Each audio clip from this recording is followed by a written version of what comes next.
Yo quiero darle la bienvenida, obviamente, al Espíritu Santo del Eterno, porque vamos a tocar un tema no sencillo, un tema que seguramente, salvo Walter, que es de los nuevos, requiere de que manejemos varios conocimientos ya entregados al estudiar la instrucción divina, es decir, la Torá del cielo.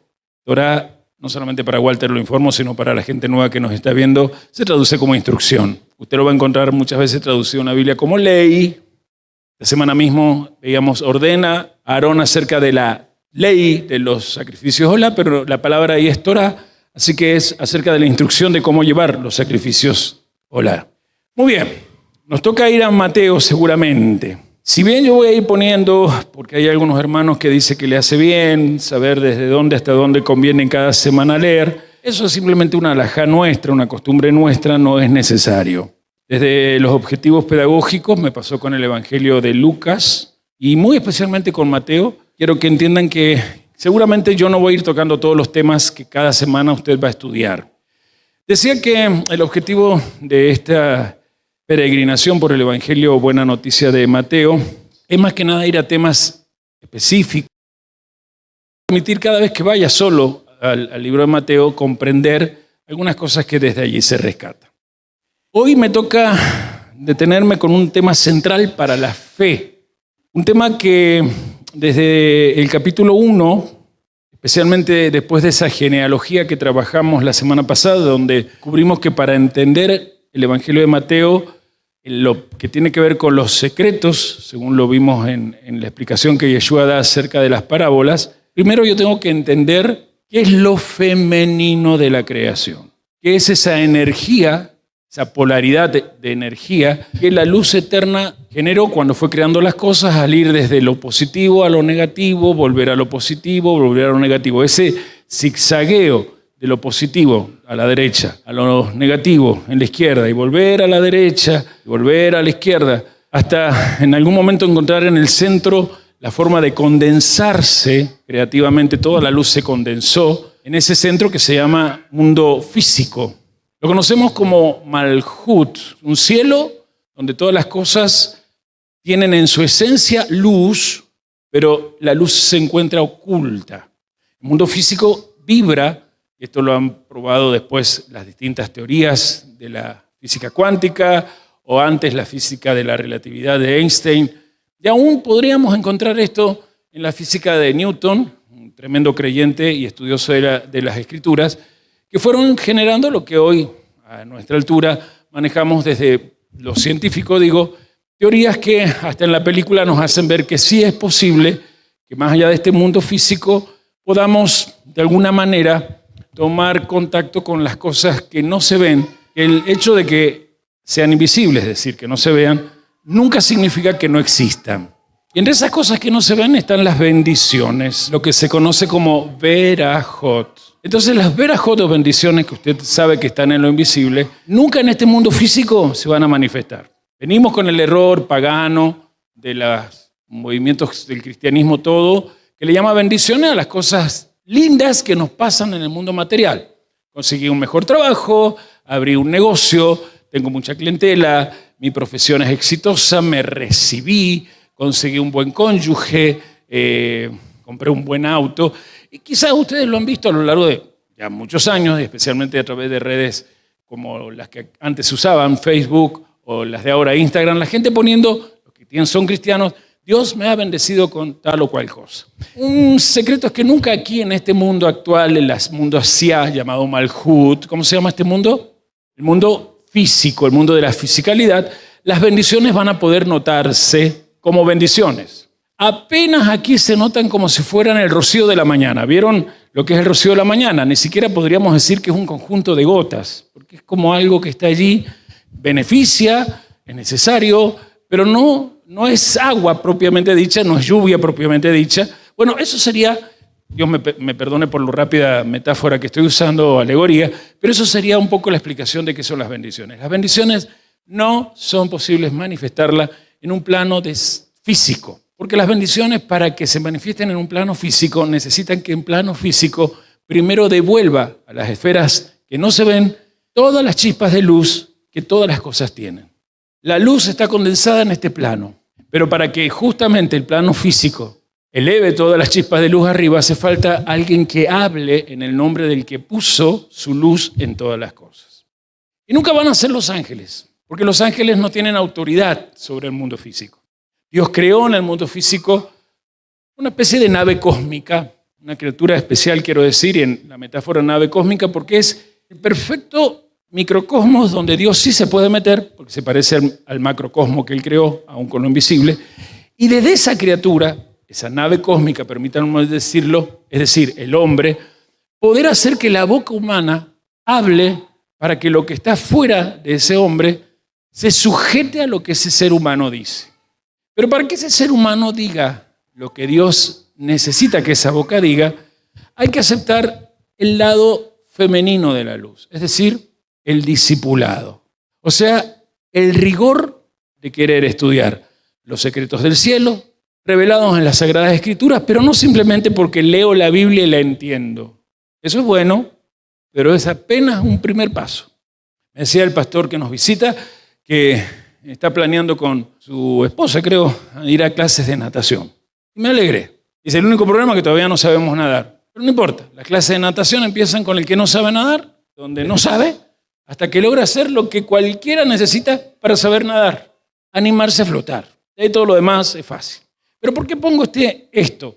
Porque cuando por ahí escuchamos gente que dice, yo leo la Biblia, y quizás te toca, así que no me vengas con tus cosas, yo la leo bien clarito.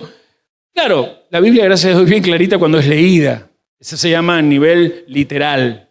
Y por mucho tiempo quizás yo mismo, en estos últimos años, les he estado dando el Evangelio desde lo de arriba. No me interesa a mí hacer eso. Me interesa ir más abajo. Y especialmente a cosas que a ustedes les impusieron, que ustedes las aceptaron porque nacieron en un país donde la estructura dogmática, y hasta en la Constitución está esto que voy a decir, pertenece al cristianismo. Si usted hubiese nacido, no sé, en Tailandia, donde además de ver una rebelión que hubo, saben que esta semana en una ciudad de Tailandia hubo que intervenir con todas las fuerzas policiales y militares. Hubo una tremenda rebelión civil de bandas de monos, una ciudad que es conocida por la gran cantidad de monos que tienen. Los monos habían organizado ya en bandas y en medio de la plaza, así como no sé, a veces vemos acá, se tiraban piedras, lo que podían, y la policía no los podía dominar. Búsquelo por internet, se va a asombrar de que los monos también están participando de guerras civiles, quieren la caída de algunas naciones. Pero hablaba de Tailandia porque allí no hay cristianismo. Así que alguien que nace en Tailandia o países vecinos, seguramente que va desde chico a recibir la estructura dogmática del budismo y creo que también el islamismo, si no me equivoco, en esa nación. Y así.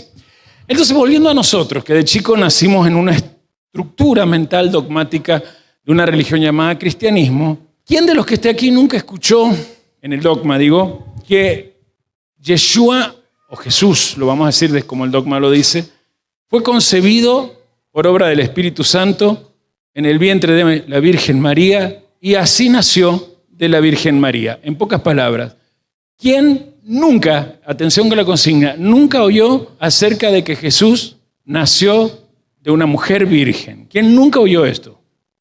Bien. Pregunta que no sé si vale, pero tengo que hacerla, es muy obvia. ¿Quiénes siempre oyeron acerca del misterio de la concepción y el nacimiento virginal de Yeshua? Manos arriba. Bien. ¿Qué pasaría si yo bajara con el micrófono, tranquilo o calma que no lo voy a hacer, y te preguntara si me podés explicar ese dogma? No la doctrina, el dogma. Yo bajo y te pregunto, todas las manos se levantaron, elijo a cualquiera, entonces, elijo 3. Explícame qué es el dogma del nacimiento virginal de Jesús. Te lo hago más fácil. ¿Querías explicarlo o preferías decir la verdad? La ignoro. La conozco, la creo, pero no sabría explicarlo. ¿Optan por eso? Creo que todos hubiésemos optado por eso, me incluyo.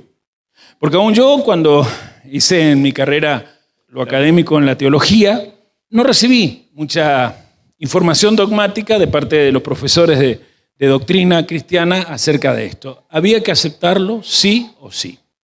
¿Por qué empiezo con esto?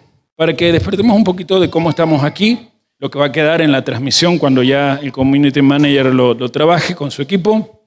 Pero la concepción virginal de Yeshua de Nazaret siempre ha sido uno de los eventos más profundos, pero a la vez más debatido en la historia de la humanidad. Profundo porque tiene que ver con la fe de mucha gente, pero debatido porque a la vez, dentro de esa gente, ha habido siempre discrepancias, dudas, hasta burla de lo que digo, ¿no? Pero lo que nos pasa al venir a Mateo, y nos pasó con Lucas, es notar que Yeshua fue concebido y nace de una joven, que como en Lucas se lo dice al ángel Gabriel, judía ella, ¿no? Nunca había conocido a un varón. O sea, díganme la palabra que virgen, una joven virgen. Y hoy estamos frente a eso, a uno de los misterios más grandes, ya no de la dogmática del cristianismo. La dogmática es creencias que se imponen a ser aceptadas, se obligan, pero que nunca se explican por qué hay que creerlas y sobre todo para qué nos sirven. Entonces hoy, este misterio grande no quiero que sea un dogma, quiero que sea de acá, de Mateo, lo que fue para Mateo, lo que fue para el que aprendió del apóstol Mateo, hermano de Yeshua, que sabía muy bien esto, hablo de Jacobo, Santiago, que podamos nosotros retornar al por qué y para qué Mateo lo escribe en su evangelio a gente que era judía y que, bueno, ya vamos a hablar un poquito de lo que quiero decir. Pero muchos interrogantes plantean esta situación. Yo he anotado algunos, así que pueden de repente resumir los interrogantes que todo el mundo haría. Ejemplos de preguntas con este tema de la concepción y nacimiento virginal. ¿De qué forma se debe entender que el Mesías fue engendrado en una mujer virgen? Segundo ejemplo de pregunta. ¿Qué significa que él fue concebido por el Espíritu Santo? Tercera pregunta que como ejemplo puede sintetizar varias. ¿Cuál es el razonamiento y propósito detrás de este milagro? Y la última, además de todo esto que estamos planteando, si Yeshua nació de una virgen, lo vimos la semana pasada, ¿cómo podía ser él el descendiente en línea paterna? Creo que se dice patrilineal, creo que es correcto. El descendiente patrilineal de David, como lo dijo usted, si ese es un requisito, y la misma genealogía fue hecha con eso, fundamental para que pudiera ser reconocido como el Mesías verdadero. Quiero saber si las preguntas que he puesto les permiten a ustedes decir sí, yo también me lo pregunté alguna vez. Vamos a explorar entonces, intentemos explorar respuestas a esto, pero vamos a empezar esto con una advertencia. Lo que vamos a hacer es imposible probarlo. No se pueden probar los milagros. Si se pudieran probar los milagros, ya no es un milagro. Eso quiero saber si queda claro. La concepción virginal del Mashiach es una doctrina que se sostuvo en el siglo I en aquellos discípulos que nacían de nuevo y aceptaban estudiar la Torá tal como Mashiach la había estudiado desde muy pequeño y desde sus 12 años se había preparado para, por su propia cuenta, decidir vivir ese camino. Entonces, repito, los milagros no tienen explicación, por lo tanto no pueden ser probados. No pretendo probar nada. Si alguno está aquí con cabeza de laboratorista, pues está perdiendo el tiempo en este momento. Porque los milagros no entran en lo que se conoce como método científico. Te lo digo porque, quizás tú no, pero seguramente los que conoces y que son detractores y que no creen en nada, una de las cosas que van a hacer es que les pruebes este milagro. No te pongas a tratar de probar nada, porque vos y yo vamos a partir que es un milagro. ¿Quiénes han recibido en su propia vida milagros de Dios? Muevan la mano. Vos sabés cuánto de grande o pequeño era ese milagro para la vista de otros, pero no lo podrías explicar. No le podrías poner tal ley física, tal cosa, porque es un milagro. Quiero saber si está bien ese punto. Otra cosa antes de abordar. El método de Mateo todo se va a basar en algo. Vamos a tomar el texto de Mateo, lo vamos a poner en el contexto de la mente de Mateo, en el contexto de la mente que tenía Yeshua, en el contexto de sus discípulos y en el contexto de la literatura espiritual que ellos seguían. Es decir, la Torá, los profetas y los escritos. ¿Está bien? O sea, no podemos hablar de esta doctrina desde la lectura clásica del dogma occidental que vos dijiste, yo lo escuché de chiquito, pero no sé explicarlo. Porque la iglesia de Roma, y desde ahí todas sus hijas, siempre han mantenido esta doctrina, pero más arriba, en un dogma que se impone desde chico y cómo se programa, la gente lo acepta y se les hace creer que si no los aceptan son tremendos herejes o las personas más malas de la tierra. Nosotros vamos a tomar nuestra mente desde el mesianismo y por lo tanto vamos a tomar la mente de los judíos mesiánicos que estaban recibiendo el Evangelio de Mateo cuando él lo escribió. ¿Se entiende eso? Incluso durante todo el siglo I, la cultura grecorromana no logró ir contra la forma de pensar de la gente que leía a Mateo, casi todos judíos, o de los que leían a Lucas, que no eran judíos en sí, eran gente de venida de las demás naciones, gentiles se les llamaba, pero que aceptaban la cultura judía al estudiar los escritos judíos y tomar una conciencia de Israel.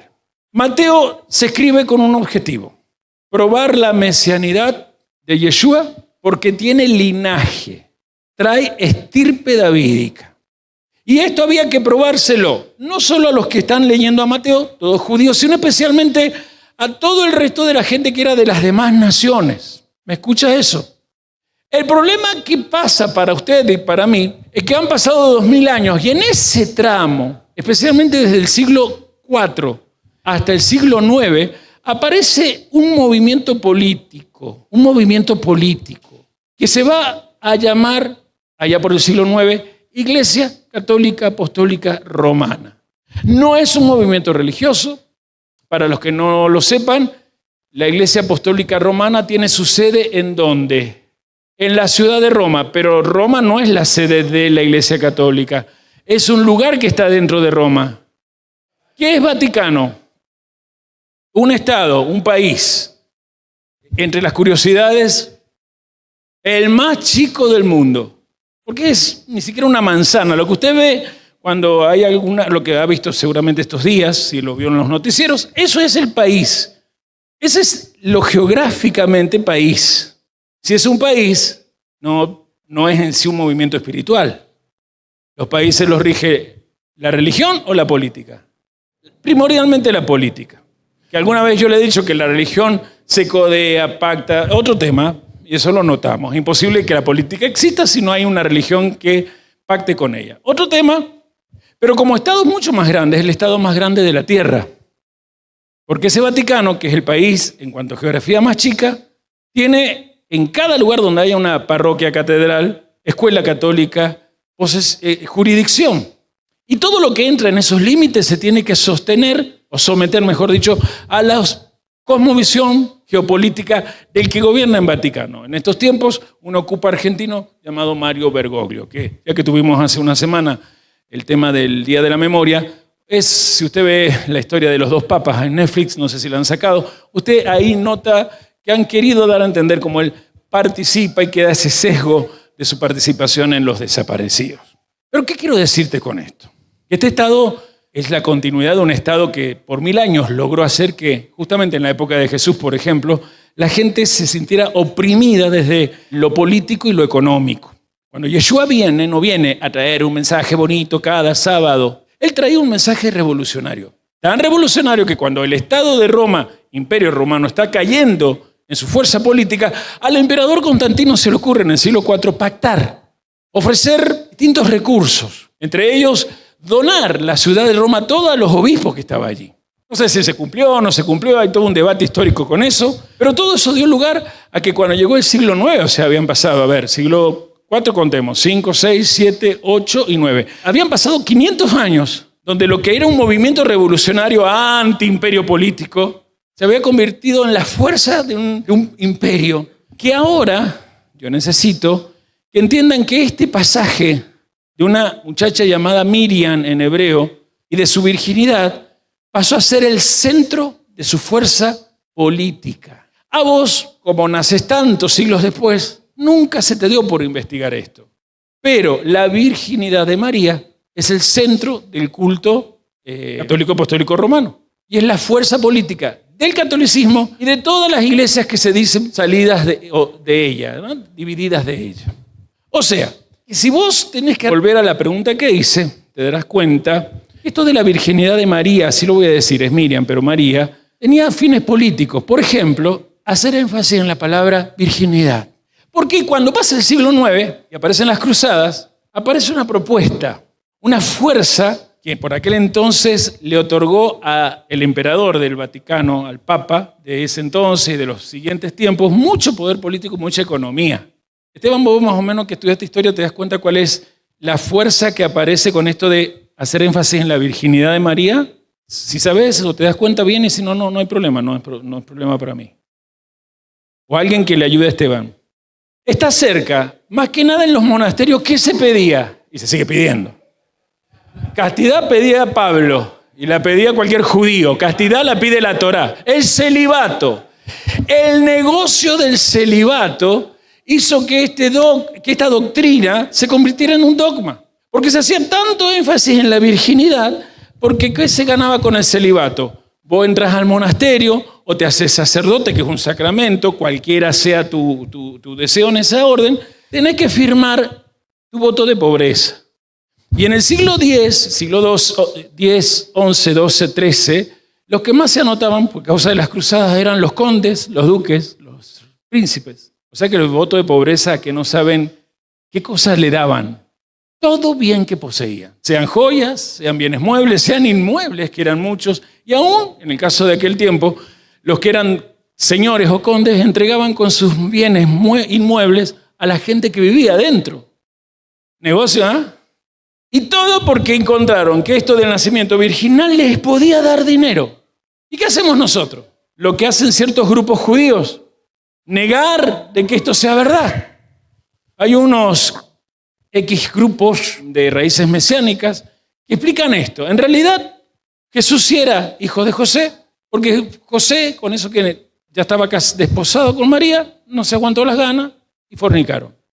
Lo que pasa es que recién cuando cumplió 30 años y se bautizó, ese Jesús o Yeshua de Nazaret recibió el espíritu del Mashiach y a partir de ahí fue Mashiach.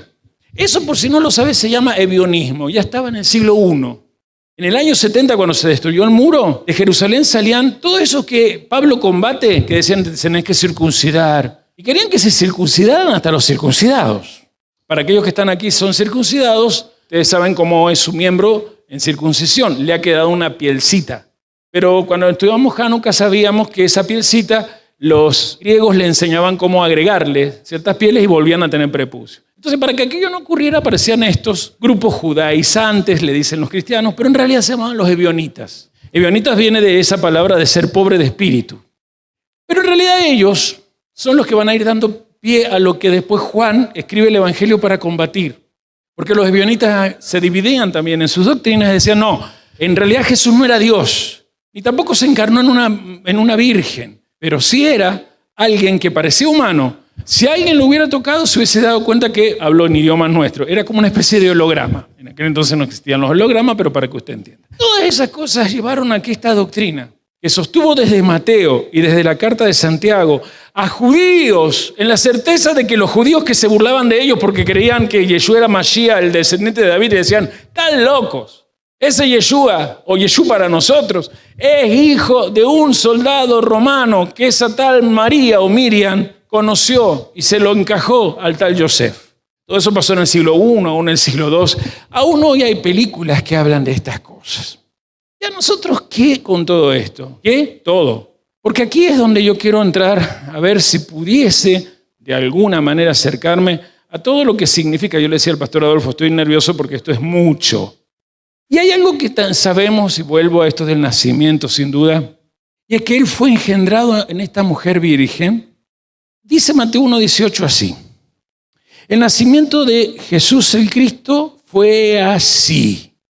Estando desposada Miriam, su madre, recuerden que el original es Miriam, el griego se traduce María, pero yo a razones de esta que expliqué, esta politiquería barata y todas estas herejías más baratas que la politiquería de Roma, necesito sí o sí hablar de Miriam. Cuando yo diga Miriam, usted, desde la asociación dogmática que tiene, usted sabe que yo hablo de María. Estando desposada María, su madre, con Yosef, antes que se juntasen, atención, se le cayó la teoría de los ebionitas, se halló que había concebido del Espíritu Santo. Su marido, como era sadik, y no quería infamarla, quiso dejarla secretamente. Y pensando él en esto, he aquí un ángel del Señor se le apareció en sueños y le dijo, Yosef, hijo de David, no temas recibir a Miriam, tu mujer, porque lo que en ella es engendrado del Espíritu Santo es, y dará a luz un hijo y llamará su nombre Yeshua, porque él salvará a su pueblo de sus pecados. Todo esto aconteció para que se cumpliese lo dicho por el Señor cuando usaba al profeta. Y el profeta dijo, he aquí, una virgen concebirá y dará a luz un hijo y llamará su nombre Emmanuel, que traducido es Dios con nosotros. Y despertando Yosef del sueño, hizo como el ángel del Señor le había mandado y recibió a su mujer, pero no la conoció. Esto tiene que ver con coito, con relaciones sexuales. No la conoció hasta que dio a luz a su hijo primogénito. Si es primogénito, ¿qué significa? Hay más hijos. Y le puso por nombre Yeshua. Amaos. Introducción del autor, ¿no? Un autor que quiere hablar de secretos. Y habla del secreto de la genealogía, el número 14 que tiene que ver con el rey David y tiene que ver con las promesas hechas a la primera mujer, la que cayó, a Jabá. Número 14 que tiene que ver con el pacto de Abraham, el llamado a Abraham. Serán en tu simiente bendita todas las naciones. Y todo este secreto de una genealogía donde más bien saquemos nombres para que nos den los 42 personas, etc., de repente pareciera ser, desde lo que un judío podría decir, se arruina con este suceso que narra Mateo. Un suceso cortito. Un suceso que después, desde lo que narra Mateo, lo va a tomar otro cronista. ¿A quién vimos antes de Mateo? Lucas, diga conmigo Lucas. Y Lucas lo va a enmarcar en un contexto lleno de señales, profecías, actividades sobrenaturales de ángeles. Y en eso aparece en Lucas el ángel Gabriel, que algunos suponen que es este ángel, pero este ángel no es Gabriel. No tiene nombre porque los judíos al leerlo ya saben de qué ángel se trata. Si no es el ángel del altar, que es Uriel, el que peleó con el padre Jacob, seguro que como mucho es Mijael, el de la derecha, el que pelea a favor de Israel. Pero no le interesa a Mateo hablar de tanto contexto milagroso. ¿Por qué? Porque justamente Lucas le está escribiendo a gente que no era judía. No, ¿me van siguiendo la historia? Gente que no venía de chiquito de estudiar la Torah. Quiero saber si estoy explicándome bien. Lucas tiene que explicarle a gentiles, gente que viene del paganismo. Y justamente por ahí quiero hacer un paréntesis, porque existe la opinión de que justamente esta enseñanza de la concepción virginal de Yeshua puede venir más bien por una tradición tardía, que el primer evangelio en hebreo que escribe Matisyahu o Matei, como se decía el nombre Matisyahu, cortito es Matei. ¿Dónde está Matisyahu ya qué? Te falta aire por decirle Matisyahu, le decís Matei. O si no, cuando se porta mal, en vez de decirle te voy a matar, te voy a Matei. Y él ya va a entender eso.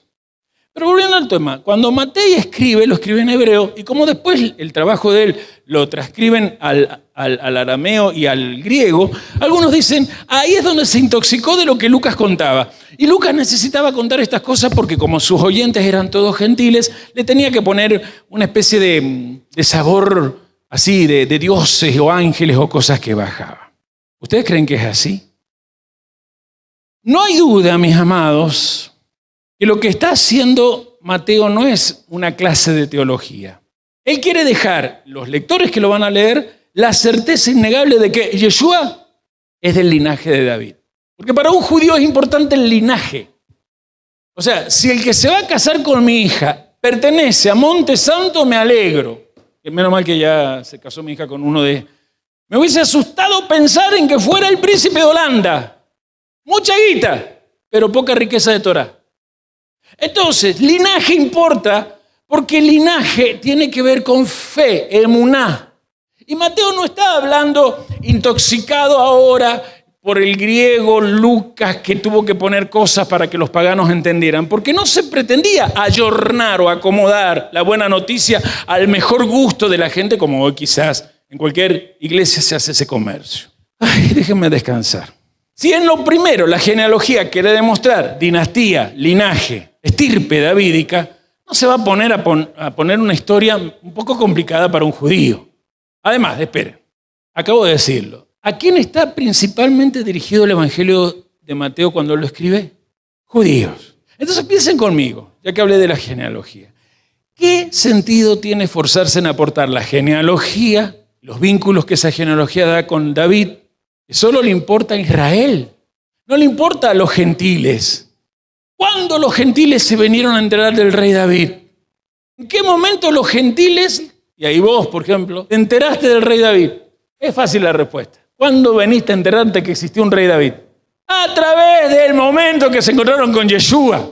Es difícil de comprender eso. Pero esta gente ya sabía del rey David desde que nacieron. No necesitaban un Yeshua que les hablara de David. No sé si está bien el planteo.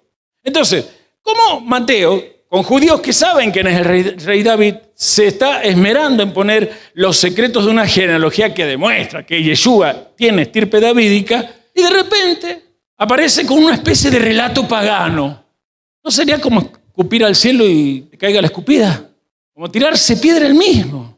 Así que, si vas entendiendo esto, tu tarea conmigo va a ser buscar ni más ni menos lo que la Escritura dice acerca de por qué Mateo pone este relato. El nacimiento de Yeshua Mashiach fue así, estando desposada María, su madre, con Yosef, antes que se juntasen, se halló que había concebido del Espíritu Santo.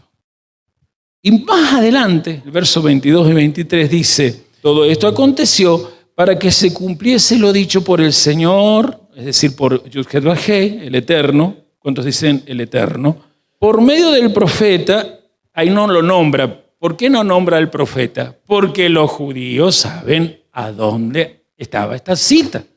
Estudiaban Torá, escuchaban la Haftará, desde chiquitos sabían que esto que ahora voy a leer, lo decía el profeta Isaías. ¿Qué decía? He aquí, una virgen concebirá y dará a luz un hijo y lo llamarán su nombre Emmanuel. Y acá es donde a vos te voy a entrenar esta noche. Porque acá es donde aparecen los detractores, especialmente del lado de los judíos. Le hablo a los que desobedientemente escuchan a los rabinos judíos. Porque una de las afirmaciones aquí, desde ya le digo, va en contra de toda regla hermenéutica de interpretación, o sea que es incorrecta, pero te lo tengo que explicar. En el Hebreos dicen que me han solucionado el tema. Primero vamos a ver al profeta Isaías. Esta es la cita que da, medio como que, no sé si en las pantallas de ustedes se ve mal, acá no están dando bien la transmisión o el cable, pero ahí tienen. Busquen Isaías 7:14 y corroboren esto.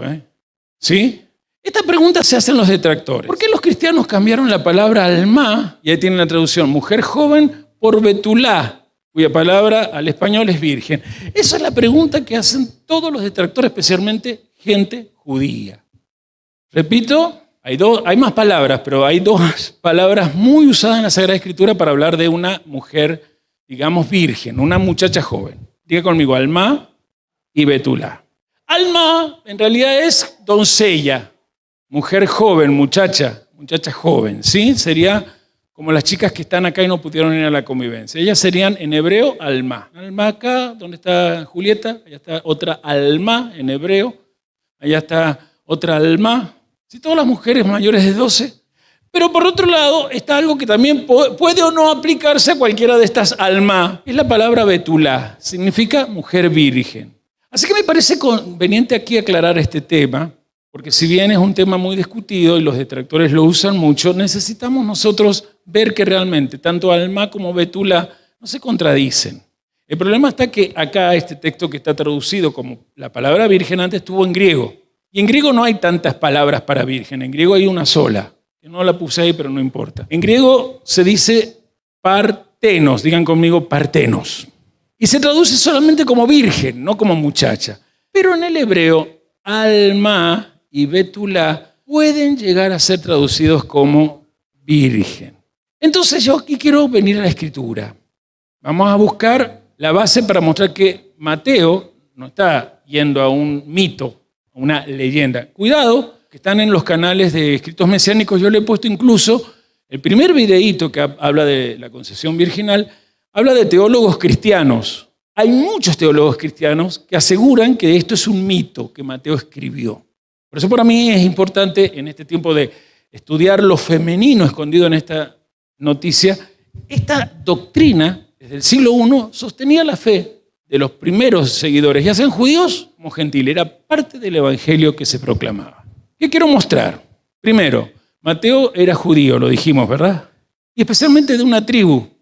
¿Quién sabe a qué tribu pertenecía Mateo? Muy bien, la tribu de Leví. O sea, él era levita, conocía los secretos de los sacrificios, las leyes, él era experto en Torah. Entonces, era conocedor no solamente del hebreo que él hablaba, sino de los secretos del cielo que se esconden en las palabras hebreas de la Escritura. Entonces vamos a empezar diciendo lo siguiente. Tanto Alma como Betulá son correctas, como lo hemos dicho, pero son incompletas. Porque ambos términos pueden a veces ser sinónimos, a veces no ser sinónimos, porque ambos términos dependen del contexto como aparece en el versículo. Vamos a buscar el libro de Proverbios. No sé quiénes saben que Proverbios en hebreo se dice Mishle. Muy bien, varios ya lo saben. Mishle, ¿cómo se traduce al español? Proverbios, capítulo 30, 19. Recuerden que estamos tratando Isaías 7:14. Me voy a Proverbios 30, 19. ¿Alguien lo tiene ahí en alguna otra versión? Porque esta versión es una traducción hebrea, ¿sí? Así que después la leo yo. ¿Quién la tiene para leer? Ahí mi querido Elías. Escuchamos la lectura. ¿Qué versión vas a leer? Reina Valera, ¿verdad? Reina Valera. Muy bien, dale. El rastro del águila en el aire. El rastro de la... No. Por eso es que me parece que donde dice hay tres cosas, desde ahí busca. Hay tres cosas demasiado maravillosas para mí. ¿Puede ser? 18. Bien. Claro, perdón. En la versión hebrea es en un solo versículo. En nuestras Biblias, 2 versículos. 18 y 19, dale. 3 cosas me son ocultas. Aún tampoco sé la cuarta. El rastro del águila en el aire. El rastro de la culebra sobre la peña, el rastro de la nave en medio del mar y el rastro del hombre en la doncella. El camino de un hombre en una doncella, aquí aparece como algo dentro de cosas secretas y ocultas que merecen incluso respeto. Dice que esta cuarta, nadie puede llegar a conocerlo. Y la palabra doncella, ¿a qué no saben qué palabra hebrea traduce? Alma, digan todos alma. Entonces, en Isaías se usa la palabra alma. Y los detractores dicen, no está hablando de una virgen Isaías, está hablando de una doncella, de una muchacha. Ahora vamos a hacer una pregunta. ¿Por qué no usó el profeta ese término inequívoco de Betulá? Usó alma y no puso Betulá. En vez de alma, pone Betulá y queda claro que era una virgen. Yo les voy a enseñar cómo resolver esa pregunta. Nos vamos a ir a la historia. El profeta no está hablando de algo que va a pasar 800 años más adelante. El profeta le está hablando a un rey. Y desde ese rey le está hablando al pueblo de Judá que necesita un mensaje de esperanza. ¿Cuál es la historia? Ese rey se llama rey Ahaz, hijo de Jotam, rey de Judá, diga rey de Judá. Reinó allá por el 734 hasta el 715 antes de nuestra era común o antes de Cristo. Y ese rey, como era idólatra, era pagano, ayornaba las Sagradas Escrituras a lo que Jeremías denuncia, y lo vimos hoy en la Haftará, había puesto al reino de Judá bajo la seria situación del reino sirio que lo venía a atacar.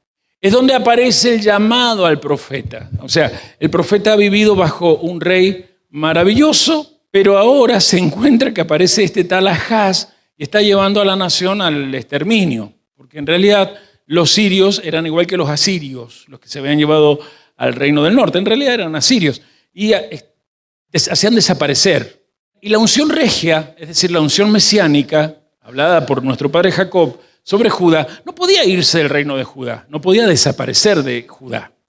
Isaías, sacerdote él, o sea, descendiente de Aarón, empieza a traer un mensaje. El mensaje de Isaías se resume en una sola palabra, diga, salvación del Eterno. Todo el mensaje de Isaías es salvación. Ya sabemos que la palabra salvación se dice, pero él viene a decir que la salvación del Eterno para este pueblo que está bajo Ahaz será primero una señal.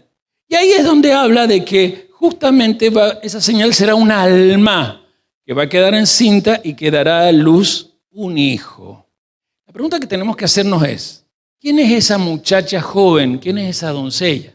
¿Es la Virgen María del catolicismo que recién va a aparecer 8 siglos después? A ver, ¿A vos te haría bien, en este tiempo difícil del país de Argentina, que te digan que Argentina va a estar bien dentro de 45 años y se va a parecer a Irlanda, Islandia o Finlandia? Gracias a Dios nunca ha venido nadie a decirnos eso, ¿o sí? Yo no necesito ni que me anuncien cómo será Argentina dentro de 10 años. Yo necesito ahora el mensaje de esperanza, que si no es en este año, el próximo año me saque de un exterminio económico. No me estoy explicando en el ejemplo. Entonces piensen conmigo, porque a nosotros, ¿quiénes nos educaron? ¿Los judíos, los profetas, las escrituras o el dogma de Roma? Y nació de María Virgen, es un credo. Y lo repetía y lo repitió el otro. Entonces, ¿quién es esa muchacha? ¿Quién es ese hijo? Y ahí es donde nos vamos dicen que me lo han solucionado. La palabra que aparece como la joven está así, por favor. En el texto de Isaías aparece así. Ha-alma. No aparece alma sola. Habla de la joven. Cuando se usa esa forma de decir ha-alma, no joven, sino la joven, esa hei, que estoy leyendo como ha, ¿sí? Ha-alma, es el indicativo de que hay que poner mucha atención porque hay una persona en concreto, una joven en concreto que Isaías conoce, que ese pueblo que escucha a Isaías conoce y que en ese tiempo esa joven en concreto va a ser la madre de un niño en concreto.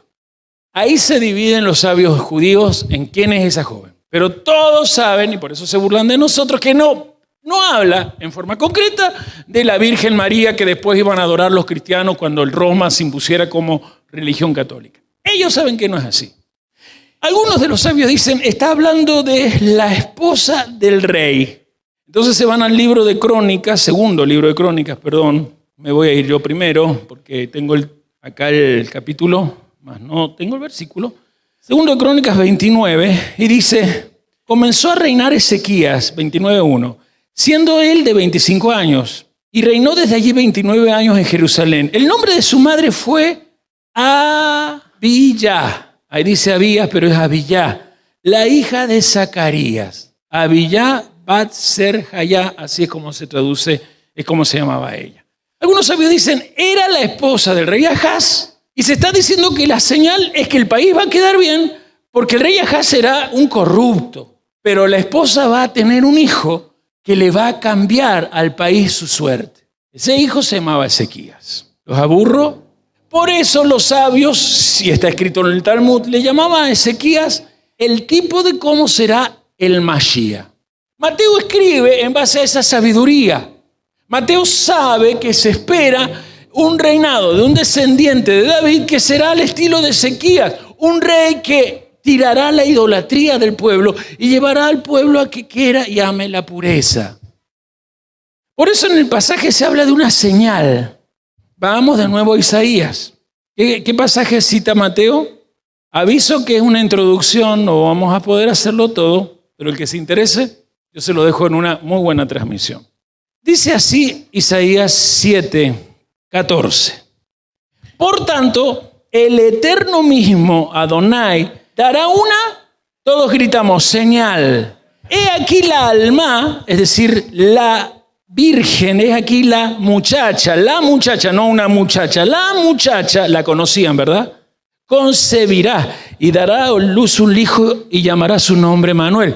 Ezequías no se llamó Emanuel. Emanuel era el proyecto que Ezequías defendió. El proyecto de que el pueblo de Judá siempre se comprometa a que Dios cambie el mundo, haciendo que la nave cósmica, que es nuestra alma, tenga la santidad de su presencia. O sea, esta chica joven es una señal. Diga conmigo, señal. Ya sé que varios son avanzados en lo que han ido estudiando conmigo. ¿Alguien recuerda en alguna aula por ahí cómo se dice señal en hebreo? Se dice ot. Seguro que no lo recuerdan. Digan fuerte, ot. Más fuerte, ot. Se escribe con una A de derecha a izquierda. Aleph, tap. ¿Cómo se escribe? Aleph, tap. Por si alguna vez vio en Apocalipsis, la Aleph en griego es alfa y la Tap en griego es omega. O sea que aquí se está hablando de una señal que es imposible que venga del profeta Isaías, del profeta Ahaz o de cualquier hombre. Es una señal del cielo. Esa gente necesita urgentemente tener confianza, y la confianza es en ese momento de crisis nacional, donde un imperio que ya hizo con las 10 tribus lo que hizo, los diseminó, los mezcló para que desaparezcan por su cuenta y no digan, ¡ay, nos destruyeron, nos mataron! Mezclarse con los demás de desaparecer. Por eso hago un parate y me parece interesante cuando el pastor Adolfo nos exhortaba, ¿qué paz puede tener cualquiera de ustedes siendo padre cuando ves que tu hijo o hija no viene más a esta mesa porque le gusta mezclarse por ahí? Y tenemos de esos padres varios aquí presentes. Me gustó su exhortación porque los tiempos de urgencia deben llevarnos a pensar en nuestra propia casa, a tener el sentido común de que cualquier profecía, como él lo dijo, va a tener siempre cumplimiento rápido, y además desde lo rápido en el presente, rápido hacia el futuro, porque no viene de hombres llamados profetas, viene de voz de Dios o de verbo de Dios. Diga conmigo, ot. Daré una señal. ¿Sí o no? Una ot. Es decir, desde la primera letra del alfabeto hasta la última letra del alfabeto hebreo, alefato se dice, todas salieron de mi esencia y crearon el mundo visible y el invisible, pues todo va a participar para que mi reino Judá, en la época de un rey tan corrupto, no sea llevado al exilio. Y la señal será que la muchacha dará a luz un hijo, y en ese hijo pondrán la esperanza de que un día como él y mejor que él será mi hijo en alguna muchacha. Alguien que lo entienda, por favor. Alma es chica joven, doncella. Quedó encinta y dio a luz un hijo. Pero vamos buscando el final porque está difícil esto. ¿Lo estoy llevando bien? Alma se puede tomar como muchacha joven, pero en este tiempo de dificultad, ¿qué clase de señal es esta, no? ¿Cuál es la señal? ¿Cuál es el milagro en la época? ¿Que acaso las muchachas jóvenes no es normal que en algún momento queden embarazadas? Pregunto.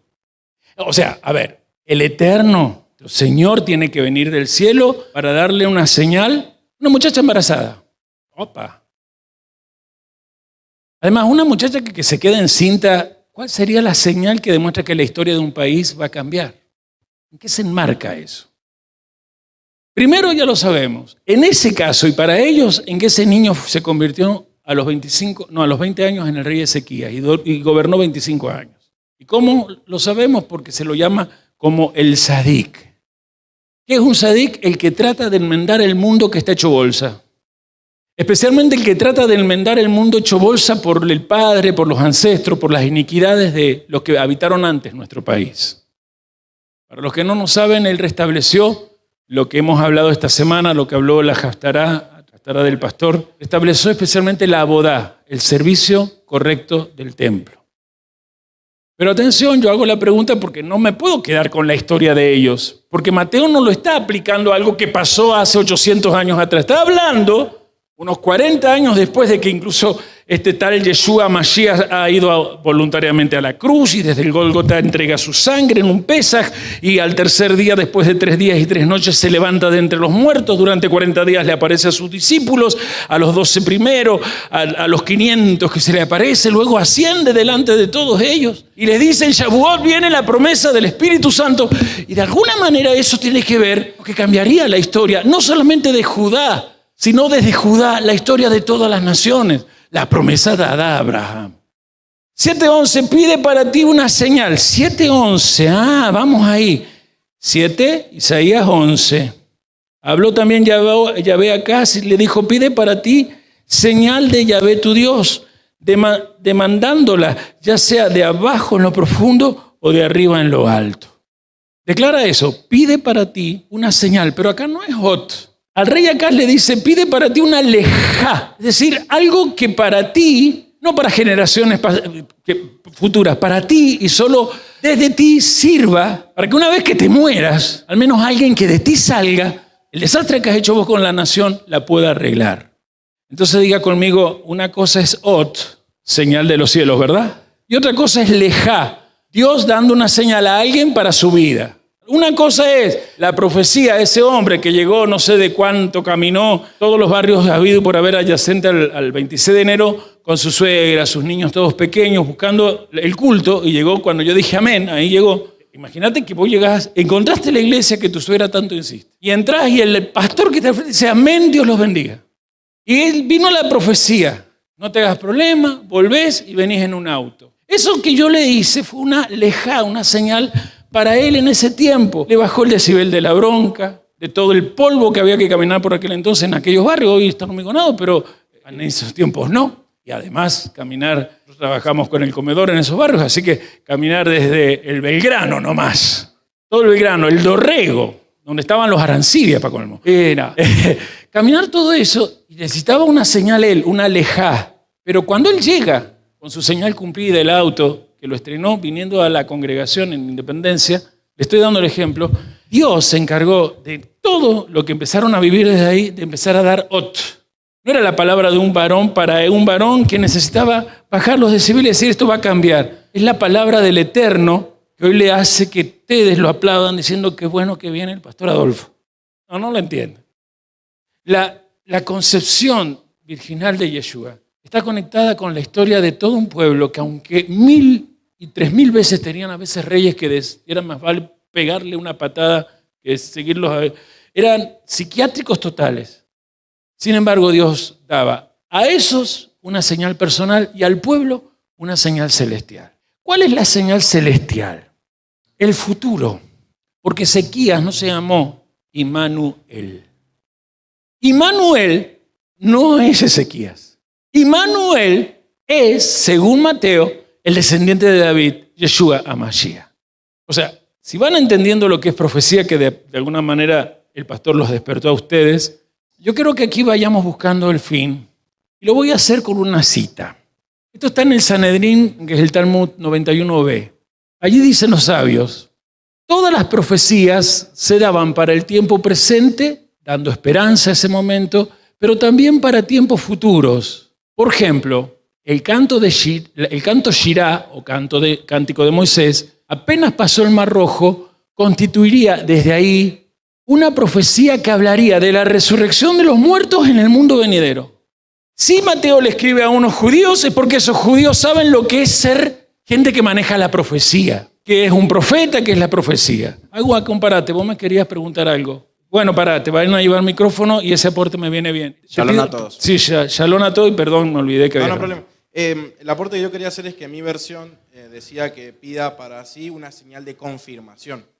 A comparación de o sea, que hay dos diferencias entre las señales. Que eso es lo que quería decir. El aporte está perfecto porque me permite terminar esta parte a mí de la historia de Isaías, de por qué Mateo usa esto. Porque si Isaías hubiese usado la palabra betulá, ¿no dijimos que hubiese sido más sencillo? Una betulá concebirá, en vez de la alma concebirá, se hubiera descartado en el primer momento lo que la profecía tiene en cuanto a sentido del hoy. O sea, se hubiese descartado la esperanza para la gente que estaba bajo el gobierno del rey Ahaz. Él usa la palabra alma en un sentido ambivalente. Es decir, tiene dos vibraciones. Diga conmigo, vibración histórica. O sea, es para ese tiempo, rey Ahaz, la esposa del rey Ahaz, ¿me voy explicando? Pero lo otro es escatológico, era para el futuro, porque Ezequías no se llamó Immanuel. Ezequías iba a hacer que el templo siguiera puro para que un día en el templo se manifestara Immanuel, que lo purificaría de tal manera que haría que desde él y por su costado, desde su nave cósmica, la vida de Mashiach era tan llena de Torá que por su costado salió sangre y agua. Por dos razones. Su alma tenía de tal manera la Torá que cualquier alma que creyera en lo que él hizo en el Gólgata iba a tener la Torá así de mezclada, perfectamente en la sangre, corriendo por su vida sensorial.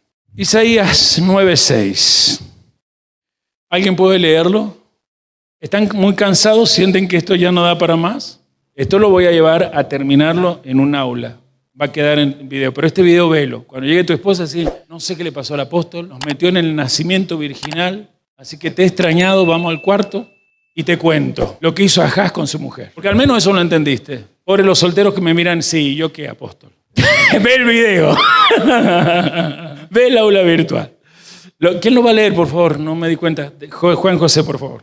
Isaías capítulo 9, versículo 6. Porque un niño nos es nacido, hijo nos es dado, y el principado sobre su hombro, y se llamará su nombre admirable, consejero, Dios fuerte, Padre eterno, príncipe de paz. Atención. Ahí donde dice niño, subrayan la palabra niño y pónganle en algún lado yelets. Pongan yelet, así, Y de yacaré, de enano, L de lomo, ay, me dio hambre, E de, no sé, de enano de nuevo y D de dado. Yelet, diga conmigo yelet. Eso se traduce como niño, porque un niño no... Ahí no dice al rey Acaz que le nacerá un ben. ¿Cómo se traduce ben? Hijo, sino que habla de un niño. O sea, ahí es donde los sabios se dan cuenta que el profeta, cuando usa lo de la virgen, alma, está hablando en las dos vibraciones. Porque la palabra Yelet nunca se lo hubiese aplicado si la profecía solo era para Ahaz, la esposa de Ahaz y el niño llamado luego Ezequías. La profecía tendría que decir porque un ben, un hijo, nos ha nacido. Sin embargo, al decir Yelet, está hablando del nacimiento de cuando el Mashiach en algún momento del futuro aparecería para cambiar la historia. A ver, repasemos. Diga conmigo Yelet. Eso es niño, ¿sí? Pero no es el niño de fulano, sino es un niño que puede aparecer en el futuro. Un niño que será dado. La palabra dado allí es nitán. Tiene que ver el verbo con lo que viene cuando el Mesías nazca. Se nos aclaró un poquito más. De ahí es que estemos nosotros bajo la controversia. Y Mateo escribe que estos judíos eran atacados por sus hermanos judíos, los que no creían que Yeshua fuera Mashiach.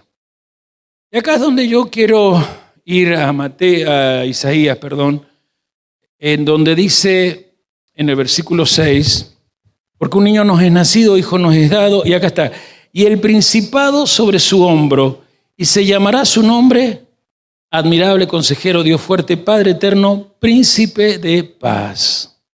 7. Y lo dilatado, por favor esto lo van a anotar, subrayar, lo dilatado de su imperio y la paz no tendrán límite. Eso, subrayen, no tendrán límite y pónganle un marcador.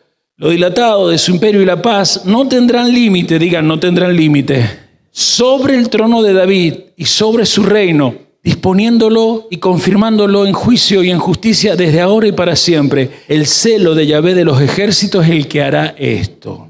O sea, aquí el texto ya no habla de un hijo que le nace al rey Ahaz. ¿Están viendo? Pero si lo ven conmigo más acá, todavía más acá, la profecía no está anunciando solo el hijo de Ahaz.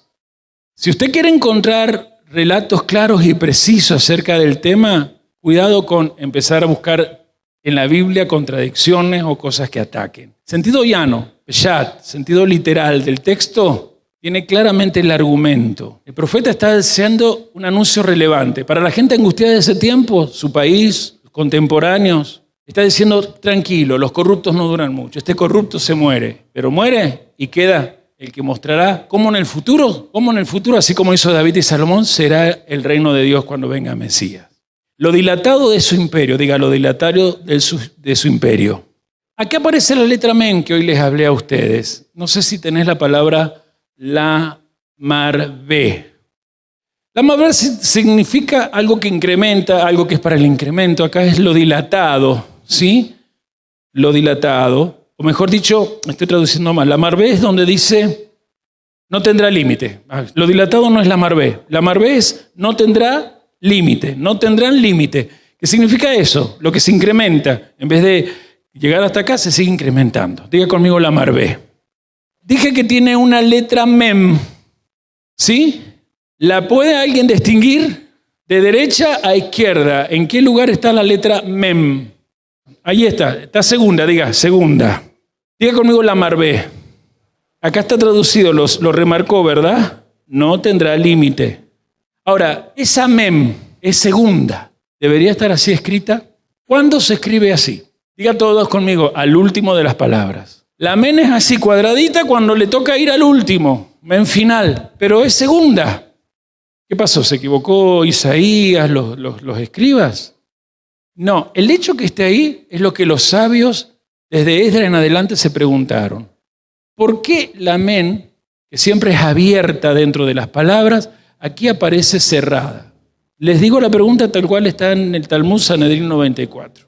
Y aquí es donde empezaban los sabios a discutir. No, lo que pasa que no era Ezequías, sino que era el rey David. Y otros decían, no, ni Ezequías ni el rey David.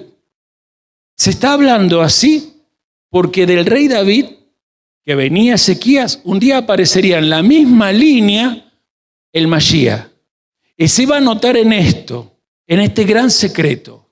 Cuando él multiplica, es porque justamente las aguas no tienen que ver solo con la Torá. Las aguas tienen que ver con la Torá desde el Mashiach, entregada no para Israel, sino a todas las almas del mundo que la quieran aprender. Y aquí es donde se dieron cuenta, Esdras, los sabios, que esa amén cerrada habla de que el que va a venir no es Ezequías en sí, sino el Mashiach que manejaría los secretos, porque esa amén cerrada habla de los secretos de Dios para multiplicar su presencia en la tierra.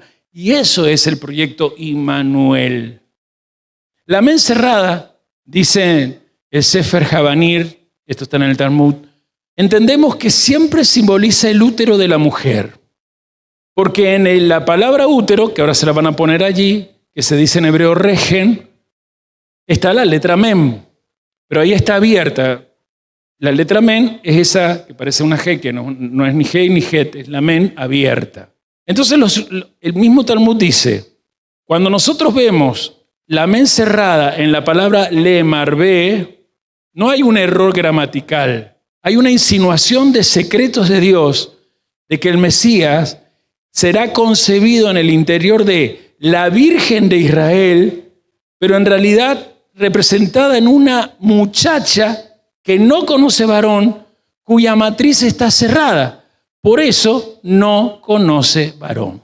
O sea que la amén cerrada habla de los secretos que Adán Harrison, cuando no caía, no alcanzó, va a venir y se van a encarnar en el útero de una muchacha, que además de Alma, es Betulá. No dice ella en Lucas, al ángel Gabriel, ¿cómo será esto si yo no conozco varón? Pregunto si lo dice o no. No dice aquí Mateo que Yosef no se unió a ella hasta que nació Yeshua. Entonces, ¿qué significa esta mesa para nosotros? Defender lo que muchos nos atacan. Nuestra fe no está basada en una religión fundada, como es el caso de los musulmanes, que creo que ya están terminando en este tiempo su Ramadán, donde un hombre nacido de varón y mujer tenía lo que cualquier hombre nacido de mujer y varón tiene, la imagen del pecado. El que esté la amén cerrada habla de una virginidad total, una muchacha con virginidad total. La esposa del rey Ezequías no era. La amén cerrada representa, según dice el Cantar de los Cantares 4:12, a la hermana virgen. Jardín cerrado eres tú, hermana mía, y muy amada mía. Jardín cerrado y sellado. Allí aparece Hatún, que tiene que ver también con esa men final, pero habla justamente de la matriz de una mujer. ¿Cuál es la matriz? La gematría, el valor numérico de regem, útero. Diga conmigo regem. 248. ¿Y a qué corresponde?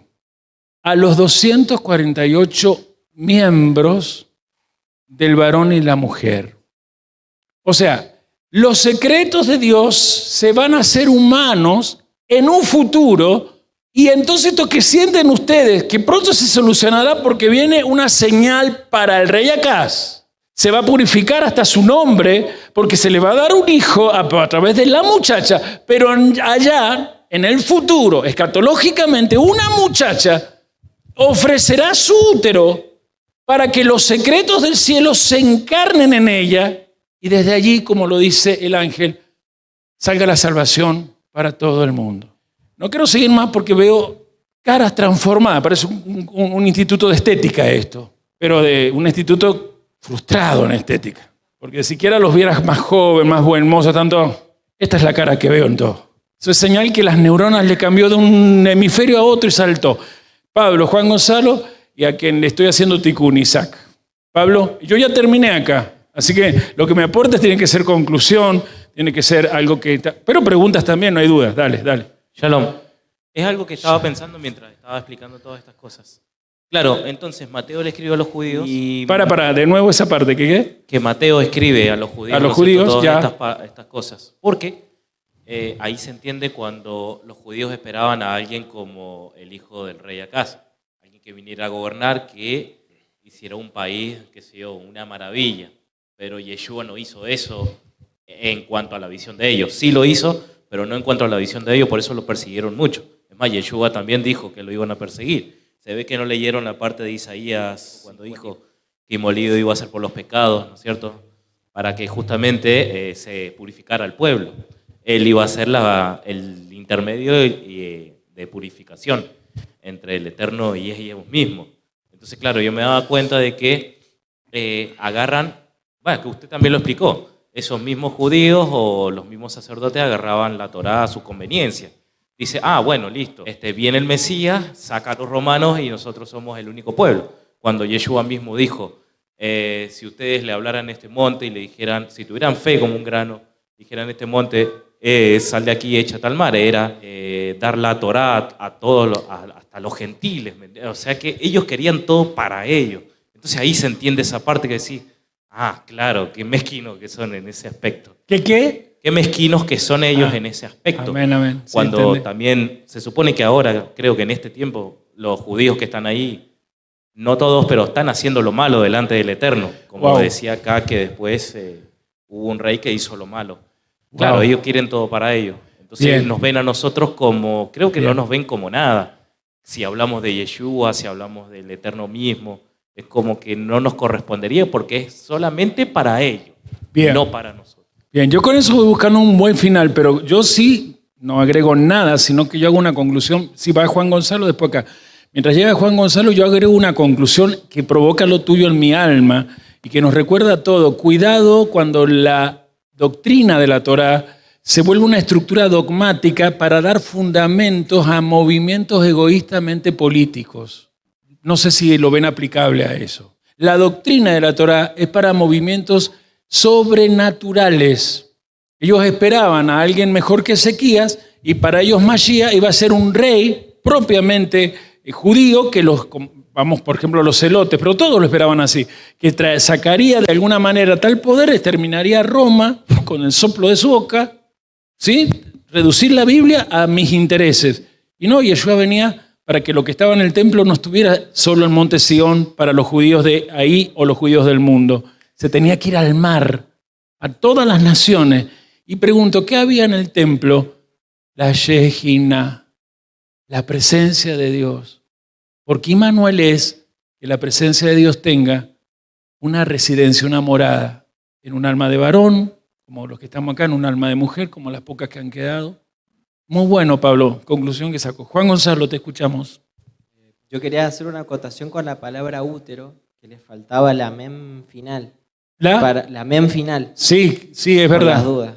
El error es mío, que no sé, cuando he hecho captura de pantalla no lo he hecho, pero la mem final es el cuadradito. En realidad ahí lo tengo, pero está tan clarito que la captura de pantalla, lo que le entregué a ellos, no sale, pero está clarito. Sí, pero ahí, cuando yo la vi ahí dije, falta la mem final, lo iba a aclarar y no lo dije. La mem final es un cuadrado, es un cuadradito, ¿sí?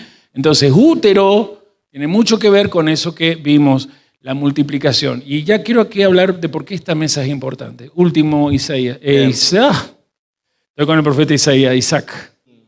Mi amigo Pablo sacó muchas palabras que yo quería decir, pero hay algo que todavía puedo decir. Contar que de lo que yo vi es que en este anuncio que se daba de este hijo que solucionaría los problemas del pueblo en ese momento, hubo que hacer esa señal que es una señal de confirmación que necesitaba el pueblo. Pero a ese grupo de personas no le servía la señal OTS, como dijo usted, que es la señal que iba a aparecer después de muchos años adelante. Por eso que usted cuando recién hizo la pregunta de por qué tuvo que Mateo escribir Alma y no Betulá, es porque, perdón, corríjame si me equivoco, debería también suplir la necesidad del pueblo a ese momento, de esa respuesta que necesitaba, que no le servía el mensaje de Yeshua en adelante, sino que necesitaba una respuesta momentánea, o sea, ya.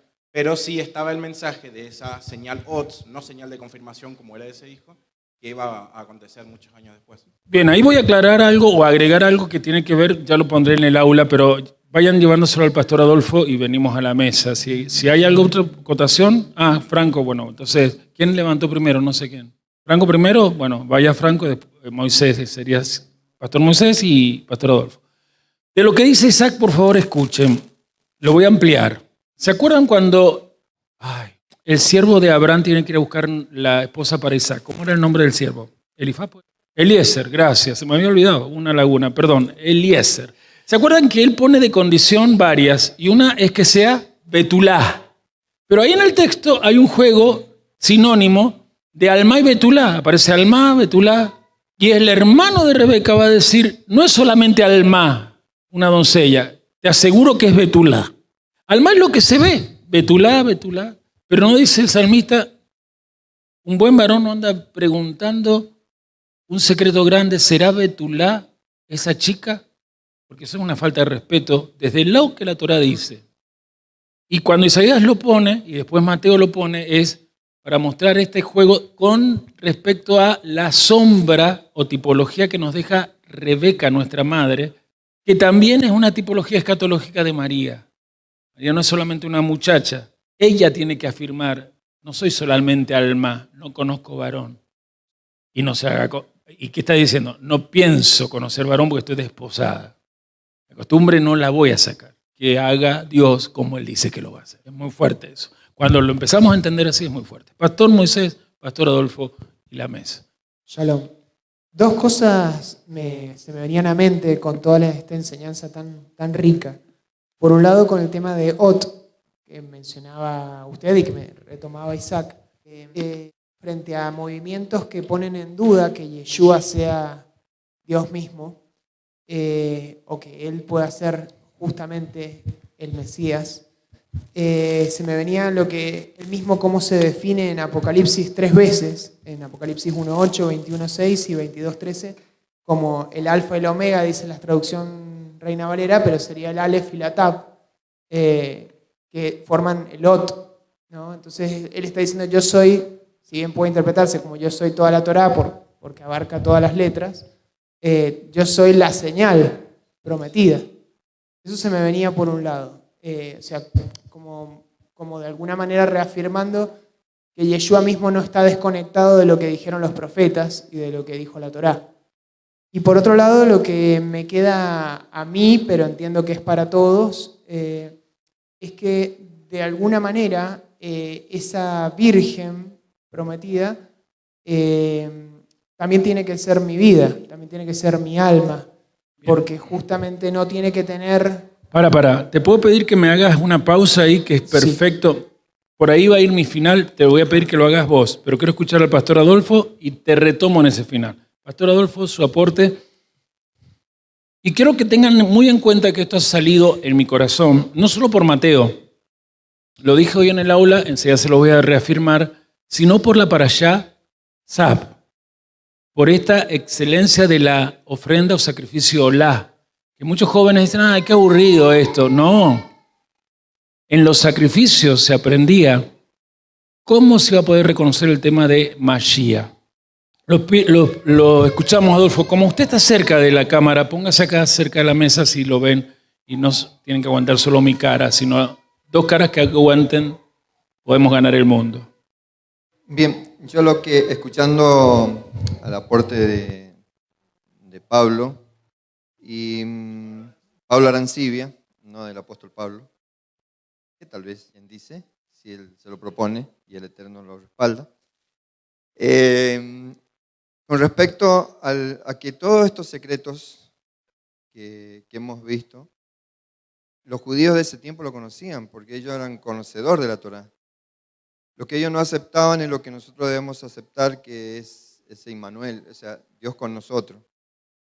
Yo lo que, mientras escuchaba y pensaba, que después de comer esta mesa, tenemos que no hacer como esos judíos, como decía Pablo, que nos rechazan a nosotros, porque muchas veces corremos el riesgo, si realmente Dios no está con nosotros, si no está ese Espíritu Santo en nosotros, es que tampoco nosotros queramos dar estos secretos, o sea, esta riqueza, no llevándole específicamente lo que hemos aprendido con el significado de las letras, sino nuestra vivencia, de nuestra experiencia de conocer la verdad, transmitirlo a aquellos que están afuera. Más o menos como lo que veíamos en el aula de restringir la Torá. O sea que con todo esto, con esta riqueza que estamos recibiendo, que realmente sea el Espíritu Santo en nosotros, que sea Emmanuel en nosotros, para poder salir y llevar esto, para que realmente sacar todas esas estructuras que hemos obtenido durante tradiciones, porque tus padres, tus abuelos, y llevar la verdad. Que no nos quedemos con esto que es espectacular, por eso dice el padre, tenemos toda la cara desfiguradas, porque decimos, ¿cómo? No nos quedemos con esto, sino que salgamos realmente a manifestar que Dios está con nosotros al entender los secretos que hoy nos han sido revelados. Amén. Mientras llega el micrófono a Pastor Moisés, que le pido que venga al frente, así ya repartimos el pan.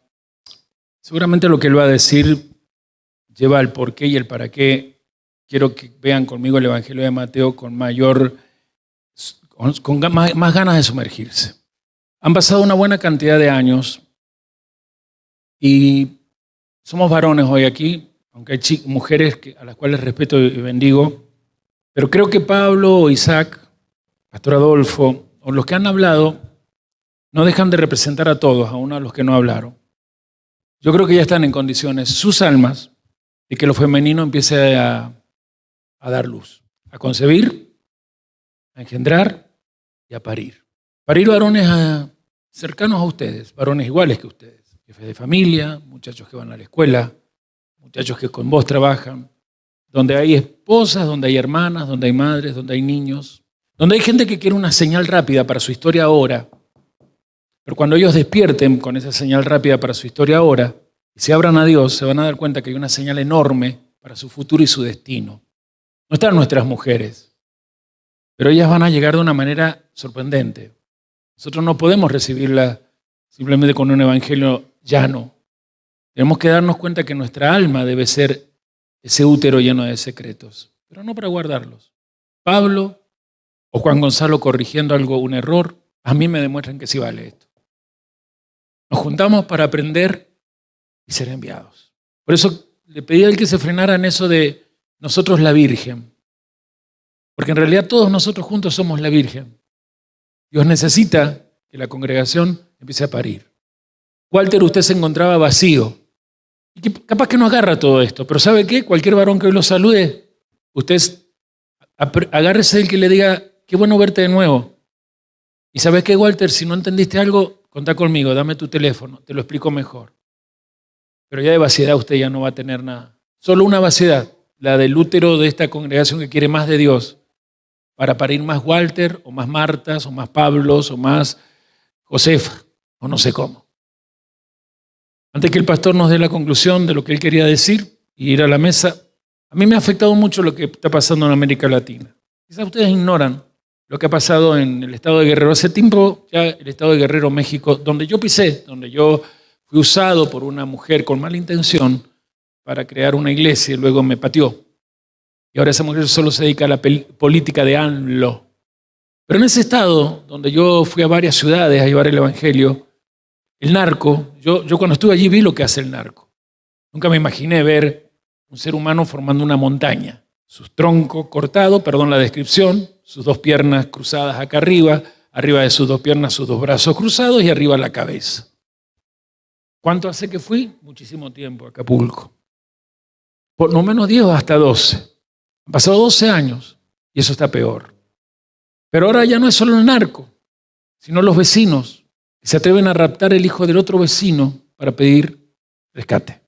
Una niña de 8 años fue invitada a una piscina, una pileta en la casa de una vecina muy amiga de su mamá y la nena de esta vecina, muy amiga de esta nena que fue invitada. Se ve en las cámaras de la calle cuando la niña de su casa cruza la casa de los vecinos. La mamá, ante un horario ya que no llegaba, llama por teléfono a su amiga y vecina, le pregunta por la niña, nunca llegó acá. Se ocupa, preocupa, la busca, la rebusca, va a la policía, hace el acta, la denuncia, la niña de 8 años desaparecida.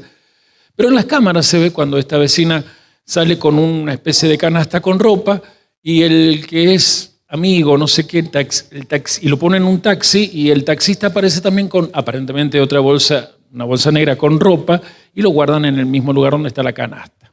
El tema es que por alguna razón esa imagen lleva a que la policía intervenga buscando al taxista. El taxista confiesa dónde está el cuerpo de la niña, lo han tirado en un lugar X. La llamada que hizo la vecina a la mamá de la nena era pidiendo cierta cantidad de miles de dólares para, sin decir que era la vecina obviamente, porque el marido está trabajando en Estados Unidos, justamente en Texas, hoy que nos hablaban desde Texas, y está ganando bien. No se queda ahí la historia. El acta se hizo, la justicia en Guerrero es corrupta, es peor que acá. O sea, hacen el acta, agarran a alguien y lo sueltan. El acta se hizo, la niña había desaparecido en la casa de una fulana, la llamaron a la fulana, esta vecina declaró no, nunca entró, luego vino el taxista, porque salió en el acta, el taxista dijo está allá, el acta se hizo, no se hizo nada. Los vecinos vieron que no venían a llevarse a las personas secuestradoras y homicidas. Femicida, porque es una nena. Los vecinos intervinieron. Es horrible ver linchar a seres humanos. Los diarios de México se han lucido en Twitter con esos videos. Es horrible ver una mujer desnuda, pateada por varones, mujeres. Está bien, uno dice se la buscó. No sé si se lo merecía. Pero eso es cuando no existe un Estado. O cuando desde las agendas imperialistas se pretende que los Estados desaparezcan. Desde gente como el que nos gobierna, que dice que el Estado no sirve porque está lleno de casta. O gente como del otro lado, porque AMLO es del otro lado, pero también los Estados no sirven. No quiero aburrirlos, pero sí quiero decirle que me sentí muy mal. Por la niña muerta, por su familia, por la mujer que no fue juzgada como debería ser juzgada. Fue linchada ella, sus 2 hijos, los 3 murieron. Alguien dirá, se los merece. Si llegamos a decir así, hermanos, hace 2 días también, vecinos de Las Heras lincharon a un ladrón. Él me contó que cerca de su barrio también lo mismo. Cerca de su casa, en su barrio. ¿A dónde va el mundo, chicas? O chicos. Le hablo a los varones presentes. ¿No será que ya la Virgen de Israel se tiene que manifestar? Porque si hubo una virgen, Miriam, que no tuvo temor, nosotros somos más que ella. Y yo no soy nacionalista. Tengo corazón judío, conciencia de Israel y valentía de Abraham. Quiero hablar del Dios bueno que todavía sigue acordándose de esta humanidad. Lo ayudaba con mis nietos, porque hay que estar en el club de marido solitario con 2 niños chicos, ¿no? Y mientras tenía a mi nieto ahí, decía, ay, somos nosotros los que vamos a salvar a estos nietos, de los que quizás como su edad, cuando sean grandes, deben ser salvos como nosotros, conocer esto como nosotros. Estamos en Independencia 428 y anuncié la violencia que se acercaba para estos tiempos, ¿te acuerdas? Cuando Ariel era pequeño y sus hermanos, y yo decía, por chicos como Ariel y todos esos niños, que muchas veces los compañeros de escuela, los vecinos, no iban a terminar en donde nosotros estábamos pretendiendo que ellos terminaran. Ellos hoy son servidores. Y dije, pero qué triste es cuando estén sirviendo al Señor y algunos de los que no le predicamos y no le trabajamos en el Evangelio, por no sé qué robo o por qué ganas de meter un disparo, porque no se puede decir algunas palabras por YouTube, le acabe con la vida de gente con propósito. Por eso me gustó que él hablara de padres que están tranquilos acá, mientras sus hijos hace rato se ve que aquí no vienen. Los diáconos de la Genes piensan visitar a fulano, mengano, que vemos que no viene. No los visites. El padre es el que ve que no viene. El padre se hace, palabra argentina que empieza con bo y termina con ludo. El padre y la madre se harán cargo del lago de fuego, de ese hijo o hija que no viene. Por favor, a los 2 diáconos de Genes, no le besen los pies a los corazones que los padres no han edificado. Que se sientan aquí con cara de shalom, pero le falta shelemut, que significa plenitud. La plenitud de las vírgenes es esa. Saber que porque mi cuerpo es puro, no va a ser violado por nada, especialmente por el espíritu de la hipocresía que viene del otro lado. Pastor, calme un poco mi profecía con la conclusión que iba a dar. Amén, amados. Entiendo entonces que lo que el Señor me puso a mí no es solo para mí, sino que es para todos. Para que un útero virgen, digamos, un útero que nunca ha recibido semen, nunca ha recibido semilla, Y nosotros tenemos que tener un alma, pedirle al Señor que haga algo sobrenatural en nuestras vidas. Nuestra alma que ha pasado por tantas cosas desde nuestra infancia hasta hoy, tal vez con muchas marcas, con muchas heridas, con muchos aprendizajes equivocados, con muchas semillas que no deberían haber estado.